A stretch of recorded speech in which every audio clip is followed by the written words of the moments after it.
BPSC के द्वारा आज दिनांक 26 अक्टूबर 2023 को एक महत्वपूर्ण नोटिस जारी किया गया है सभी अभ्यर्थियों के लिए, चाहे आप सफल हैं या फिर असफल हैं।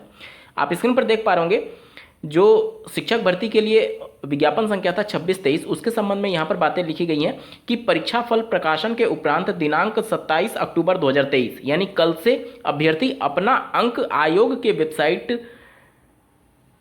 ऑनलाइन bpsc.bihar.gov.in पर अपने लॉगिन आईडी एवं पासवर्ड से लॉगिन करने के उपरांत अपने डैशबोर्ड पर जाकर के देख सकते हैं। हालांकि ये सभी चीज़ें आयोग को पहले कर देनी चाहिए। पहले उनको रिजल्ट जारी करना चाहिए, उसके बाद से कट ऑफ जारी करना चाहिए और अंत में एक सेलेक्टेड कैंडिडेट का लिस्ट जारी करना चाहिए। यहाँ पर प्रक्रिया ही उल्टी चल रही है। पहले सेलेक्टेड कैंडिडेट का लिस्ट आता है, उसके बाद कट ऑफ आता है और उसके बाद अब अभ्यर्थी को नंबर बताया जा रहा है कि आपका नंबर कितना है। यहाँ पर अगर ये सभी चीज़ें एक प्रोसीजर के तौर पर चल रही होती तो शायद इतना बवाल नहीं होता।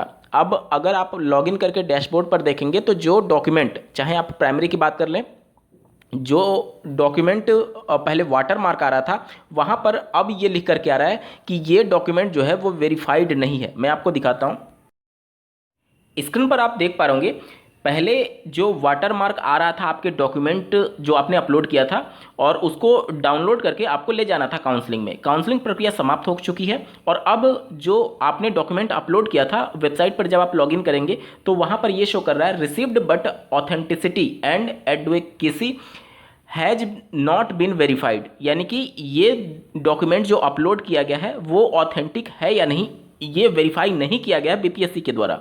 हालांकि आपने देखा कि पूरे काउंसलिंग के दौरान कई सेंटर्स पर तो बहुत गहनता से जांच हो रही थी और कई सेंटर्स पर अभ्यर्थी ये दावा कर रहे हैं कि सिर्फ वाटर मार्क देख करके अभ्यर्थियों को पास कर दिया जा रहा था, यानी कि उनका डॉक्यूमेंट वेरिफिकेशन पास कर दिया जा रहा था।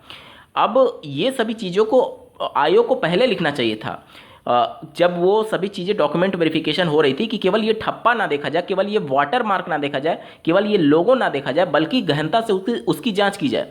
बहुत सारे सेंटर्स पर बहुत बेहतरीन कार्य किया गया और एक एक चीज़ मिलाया जा रहा था, लेकिन बहुत सारे सेंटर्स ऐसे भी थे जहां पर अभ्यर्थी दावा कर रहे हैं कि केवल वाटर मार्क देख करके उनको आगे के लिए प्रोसीड कर दिया जा रहा था। इस वीडियो को देखने के लिए आपका बहुत बहुत धन्यवाद। भगवान करे आपका दिन शुभ हो।